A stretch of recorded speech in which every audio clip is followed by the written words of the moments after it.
जैसे ये अचानक संविधान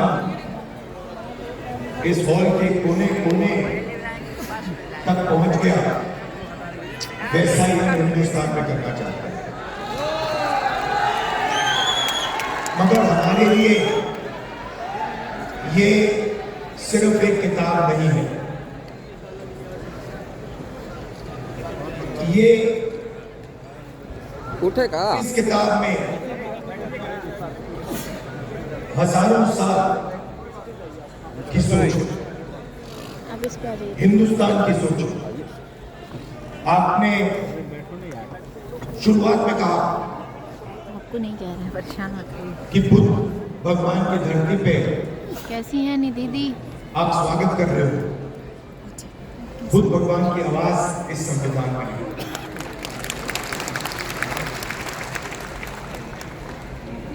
और हर स्टेट में जो बड़े से बड़े महापुरुष हुए हैं, चाहे नारायण गुरु जी हो, बसवना जी हो, फूले जी हो, गांधी जी हो, अंबेडकर जी हो, इन सब की आवाज इस संविधान में। मगर सिर्फ उनकी आवाज इस संविधान में नहीं, इस संविधान में एक और चीज है। इस संविधान में जो हजारों साल से इस देश में दलितों को, पिछड़ों को, आदिवासियों को, उनके खिलाफ जो अन्याय किया गया, जो लाखों करोड़ों रुपए, लाखों करोड़ों लोगों का जो दर्द है, दुख है, वो भी इस संविधान के अंदर आज तक है। जिंदाबाद जिंदाबाद। और इस संविधान ने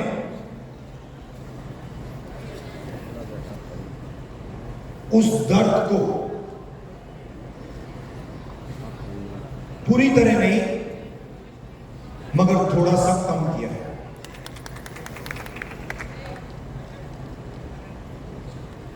आज मैं यहां जब आ रहा था,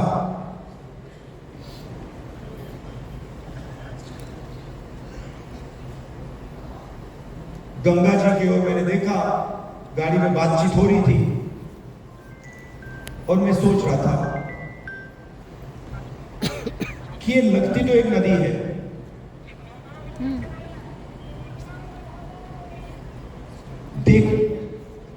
मैं इसको देख रहा हूं, एक नदी दिख रही है, मगर इसका पानी, इस नदी का पानी सब जगह है। अगर आपने आज सुबह पानी पिया तो वो आपके अंदर है, आपके खून में है। अगर आपने आज सुबह रोटी खाई तो उस रोटी में था। वैसे ही ये इस संविधान का विजन वही था। हम चाहते थे कि जैसे गंगा का पानी सब जगह जाता है, वैसे ही विजन था कि इस संविधान की जो सोच है वो हिंदुस्तान के कोने कोने में, हिंदुस्तान के हर व्यक्ति के अंदर, हर संस्था के अंदर जैसे गंगा का पानी जाता है वैसे जाए।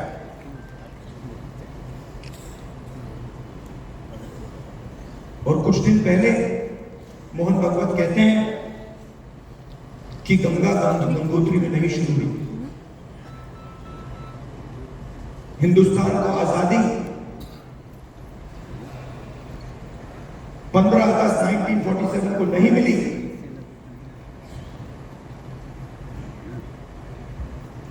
बाद में मिली। तो अगर मोहन भागवत कह रहे हैं कि 15 अगस्त 1947 को आजादी नहीं मिली, तो वो इसको नकार रहे हैं। वो कह रहे हैं, खुले स्टेज में कह रहे हैं कि इस किताब में जो सोच है उसका हिंदुस्तान के लिए कोई मतलब नहीं है।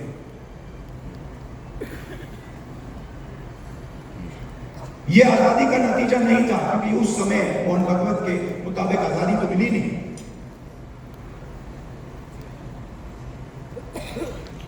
और इसकी सोच को, अंबेडकर जी की सोच को, गांधी जी की सोच को, बुद्ध भगवान की सोच को, फूले जी की सोच को वो मिटाने लगे। हिंदुस्तान की हर संस्था से, हर इंस्टीट्यूशन से, फाइनेंशियल सिस्टम से, इकोनॉमिक सिस्टम से, पॉलिटिकल सिस्टम से, सोशल स्ट्रक्चर से मिटा रहा है। आप मुझे बताओ, इस किताब में कहां लिखा है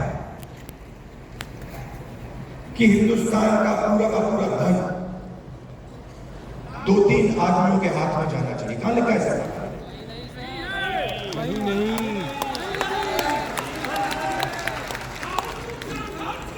तो मोदी में आते हैं, पार्लियामेंट में आते हैं, पहले कहते थे 400 सीट आएंगे तो इसको हम बदल देंगे, और फिर जब आप लोगों ने, हमने मिलकर मोदी जी को संविधान की सच्चाई समझाई, तो फिर पहले दिन इलेक्शन के बाद आए तो फिर ऐसे आए थे। मगर चाहते थे कि मैं उसको उठा के फेंक दूं, मगर हिंदुस्तान की जनता ने कहा भैया अगर आपने सिर पे नहीं रखा तो हम तुम्हें उठा के फेंक देंगे।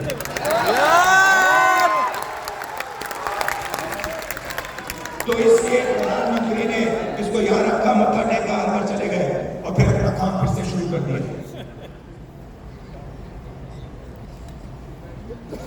मैं आपको 2-3 आंकड़े देना चाहता हूं।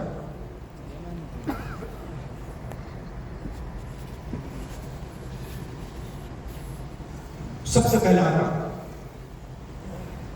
आपने रिप्रेजेंटेशन की बात,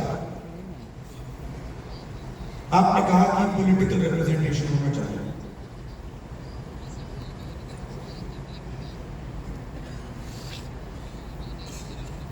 आज के हिंदुस्तान में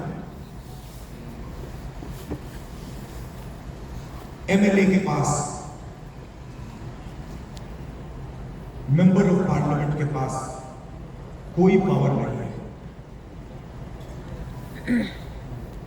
मैं मिलता हूं लोकसभा में बीजेपी के पिछड़े वर्ग के एमपी से,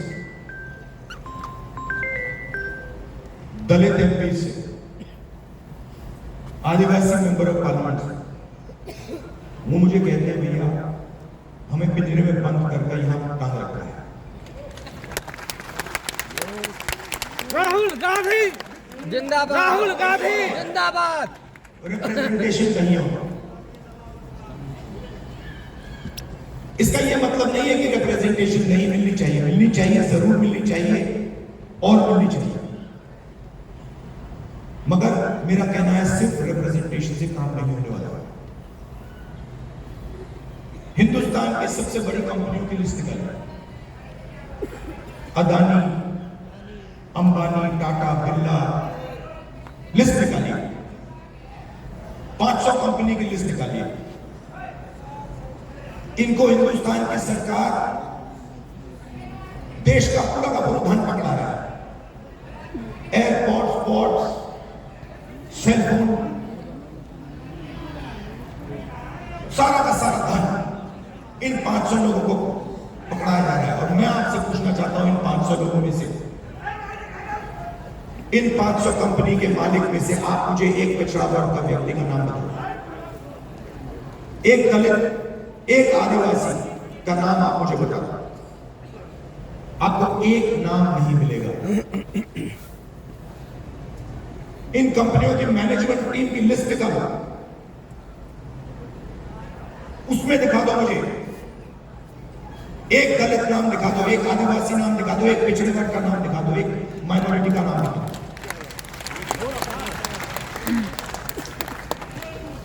मीडिया में देखिए, एंकर्स की लिस्ट निकालिए, मालिकों की लिस्ट निकालिए, 20-25 कंपनियां, मीडिया की कंपनियां पूरा नैरेटिव बनाती हैं, हिंदुस्तान का नैरेटिव बनाती हैं। उसमें किसान की कोई बात नहीं होगी, पिछड़ों की भी बात नहीं होगी, दलितों की बात नहीं होगी, मजदूर की बात नहीं होगी।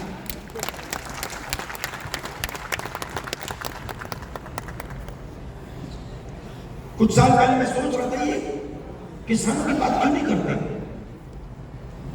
सच्चे मुद्दे क्यों नहीं उठाते, बेरोजगारी की बात क्यों नहीं करते। मैंने लिस्ट निकाला, देखता हूं ये है कौन। मालिकों में आपको एक ओबीसी नहीं मिलेगा, एक दलित नहीं मिलेगा, एक पिछड़े वर्ग का व्यक्ति नहीं मिलेगा, है ही नहीं उसमें, आपके लोग है ही नहीं उसमें। आप प्राइवेटाइजेशन की बात होती है, आप मुझे बताओ कौन सी प्राइवेट कंपनी में दलित, आदिवासी, पिछड़े वर्ग के लोग मालिक हैं, मुझे बताओ।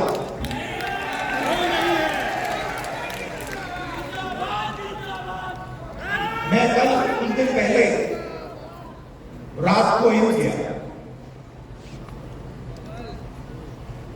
मेट्रो स्टेशन में लोग वहां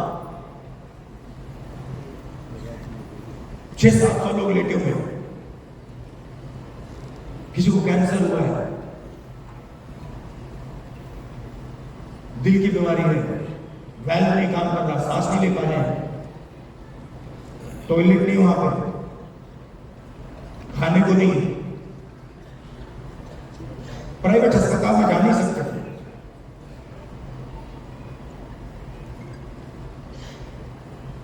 पूरा का पूरा सिस्टम, चाहे वो प्राइवेट अस्पताल हो, शिक्षा का सिस्टम हो, स्वास्थ्य का सिस्टम हो, बिजनेस का सिस्टम हो, आपके लोग है ही नहीं उसमें। आपने लड़ाई लड़ी, बहुत अच्छी लड़ाई लड़ी, और राजनीतिक रिप्रेजेंटेशन आपने पा दिया। मगर अगर मैं आपको सच्चाई बताऊं तो आपको सत्ता कहीं नहीं मिली। सर, जब तक कॉलेजियम सिस्टम नहीं हटेगा कुछ भी नहीं बदलेगा। जब इन लोगों को पता लगा कि पिछड़ा वर्ग, दलित ये रिप्रेजेंटेशन ले रहे हैं, ठीक है बोलिए, तो इन्होंने रिप्रेजेंटेशन आपको दे दी, मगर पावर का जीवन हो गया।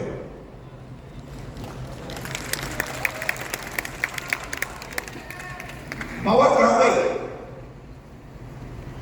Power Adani Ambani, power RSS, हर संस्था में अपने लोगों को डाल देते हैं। मैंने लिस्ट बनाई, आरएसएस के जो अपॉइंटीज हैं, हजारों अपॉइंटीज होते हैं सरकार में, बोर्ड, कॉर्पोरेशन, गवर्नर, हजारों होते हैं। मैंने लिस्ट निकाली, ये आरएसएस सत्ता के सिस्टम में किसको डाला है, उसमें आपको एक पिछड़े वर्ग का नहीं मिलेगा, एक दलित नहीं मिलेगा, एक आदिवासी नहीं।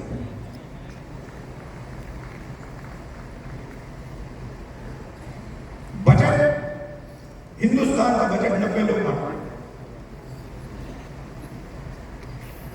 एमपी एमएलए बजट नहीं बांटता, जो धन है वो 90 अफसर बांटते हैं, secretary to government of India. मैंने लिस्ट निकाली, ये है कौन? आपकी आबादी, पिछड़े वर्ग की आबादी 50% है, कम से कम। कोई जानता नहीं है, आज तक कोई ये नहीं कह सकता कि गारंटी कह के मैं कह रहा हूं कि भैया 50%, ये कह सकते हैं कि हाँ 50%, कम से कम 50 से 55 भी हो सकते, 60 भी हो सकती, पता नहीं, अगर 50 से कम नहीं। दलितों की 15%, आदिवासियों की 8%।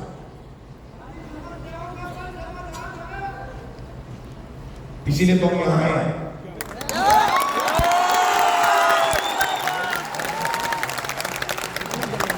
तो तकरीबन 90% दलित, आदिवासी, पिछड़े वर्ग के लोग माइनॉरिटी। और अगर आप उन अफसरों की लिस्ट देखें तो 90 में से 3 ओबीसी वर्ग के। आपकी आबादी 50%, 90 में से 3 आपके लिए। और अगर हिंदुस्तान की सरकार 100 रुपए खर्च करती है बजट में, 100 रुपए बांटती है, तो ओबीसी अफसर 5 रुपए का निर्णय लेते हैं। आबादी 50%, बजट में भागीदारी 5%। 5%, दलित 15%, उनके भी 3 अफसर 100 रुपए बढ़ते हैं, 1 रुपया उनका अफसर निर्णय लेता है, 1 रुपये। आदिवासी 8%, 8% आबादी, 100 रुपए में से 10 पैसे की भागीदारी। तो अब आप सब मिला लो, सब मिलाकर 100 रुपए में से 6 रुपए 10 पैसे का निर्णय आप लोग लेते। माइनॉरिटी भी उसमें ही है, वो भी उसी में है। तो आपकी भागीदारी 6%, 7%, 8%, आपकी आबादी 90%। प्राइवेट सेक्टर में पूरा का पूरा धन 200 लोगों को जा रहा है, उसमें आपका एक आदमी नहीं। एम्स के सामने आपके लोग मर रहे हैं, मगर प्राइवेट अस्पतालों के मालिक की लिस्ट निकालिए, आपका एक आदमी नहीं उसमें। आपके बच्चे लाखों रुपए देते हैं प्राइवेट एजुकेशन इंस्टीट्यूशन में पढ़ने के लिए, उनकी मालिकों की लिस्ट निकालिए, आपका एक आदमी नहीं उसमें। जीएसटी कौन देता है? आप देते हो। बजट में पैसा कहां से आता है? आसमान से थोड़ी टपकता है। बजट में पैसा, जीएसटी का पैसा आता है, जीएसटी का पैसा आप देते हो। हम लोग जितना पैसा अदानी, अगर अदानी शर्ट खरीदेगा, यही शर्ट जो आपने पहन रखी है, अगर वो यही शर्ट खरीदेगा, जितना टैक्स आप लोगे उतना टैक्स बनेगा।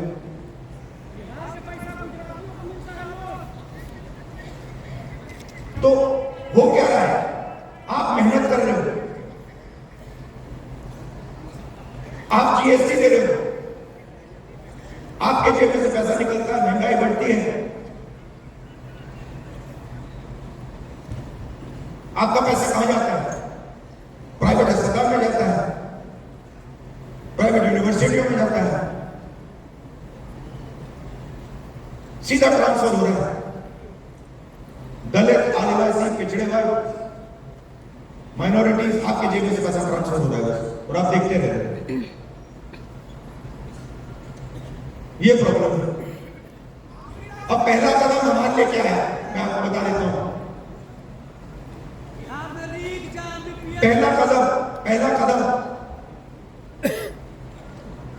हमें यह पता लगाना है कि सच्ची स्थिति क्या है, सच्ची सिचुएशन क्या है। जाति जनगणना, और ये बिहार वाला जाति जनगणना नहीं, ये फेक जो जाति जनगणना इन्होंने किया है, लोगों को बेवकूफ बनाने वाले ये। और जाति जनगणना के बाद आप क्या एक्शन लेंगे, वो सबसे जरूरी है। जाति जनगणना क्या है? जाति जनगणना एक्सरे जैसा है।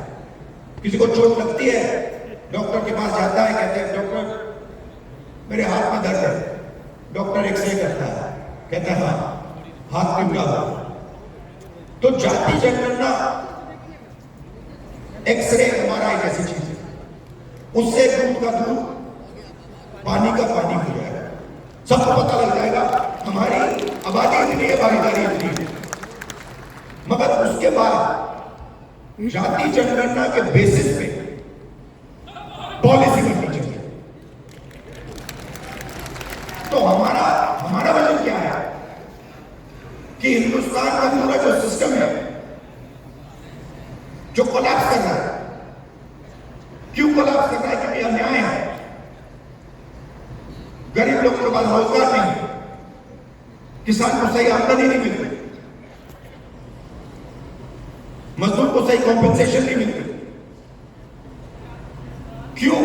क्योंकि पूरा का पूरा धन वही 10-15 लोगों के हाथ में जा रहा है।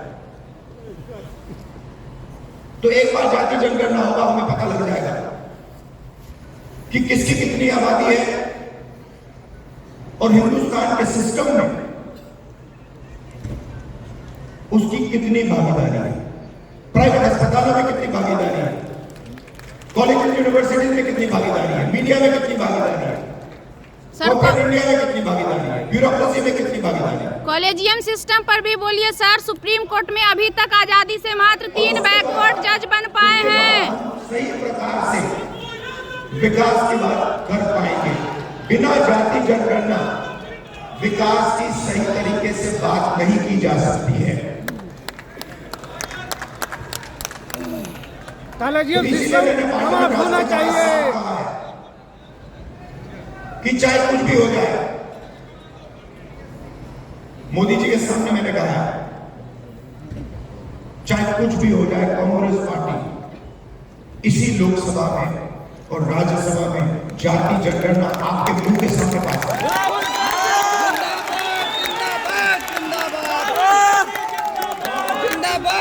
हमने ये भी कहा है कि जो दीवार बना रखी है 50% रिजर्वेशन की दीवार, उस दीवार को हम लोकसभा और राज्यसभा में तोड़ के परे कर देंगे। रिजर्वेशन 50% से ज्यादा होना चाहिए, जाति जनगणना होनी चाहिए इसी लोकसभा में कराएंगे और हर जात को इस देश में भागीदारी मिलनी चाहिए। और ये सिर्फ हम नहीं कह रहे हैं, ये सिर्फ आप नहीं कह रहे हैं, ये कॉन्स्टिट्यूशन कह रहा है, ये संविधान कह रहा है, इसमें लिखा हुआ है।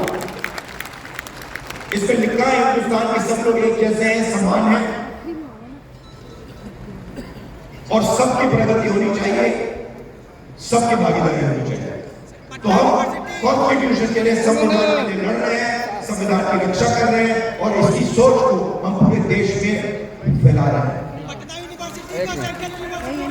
और लड़ाई, मैंने पार्लियामेंट में भाषण में साफ बोली, लड़ाई इस पे नहीं बोले। संविधान और सबसे बड़ा तो दिक्कत वहीं पे मनोवाद के बीच में है। एक तरफ समानता, एकता, दूसरी नहीं तरफ बोलेंगे सर। सबसे नफरत बड़ा और प्रॉब्लम हिंसा। तो वहीं पे है। प्रधानमंत्री, राष्ट्रपति और सुप्रीम कोर्ट के अध्यक्ष तीन ही मिलकर हर और मैं ये आपसे कहने आया हूँ, और कॉलेजियम जो आपने सिस्टम में कहा 7 लोगों की टीम गठित है जिसमें सब वही भरे पड़े। तो हमारे हक में वो फैसला कहाँ? राजनीतिक नुकसान होगा तो भी मैं ये काम करूंगा, मुझे कोई फर्क नहीं पड़ता है।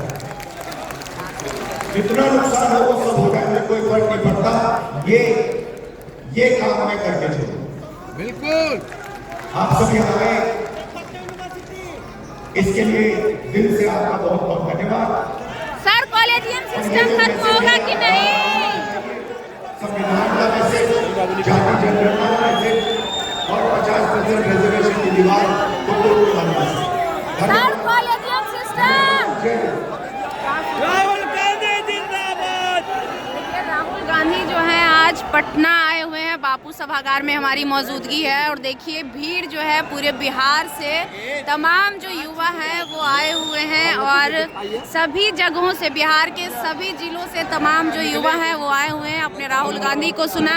राहुल गांधी जो है आज पहुंचे थे संविधान सुरक्षा सम्मेलन को लेकर बापू सभागार में। हमने प्रयास किया कॉलेजियम सिस्टम को लेकर सवाल पूछने का, लेकिन उन्होंने उस पर कोई प्रतिक्रिया नहीं दी। बाकी जाति जनगणना पर पुरजोर ध्यान दिया उन्होंने। जाति जनगणना को लेकर उन्होंने कहा कि हम जाति जनगणना करवा कर रहेंगे। बाकी देखिए ये जो भीड़ है, तमाम भीड़ आप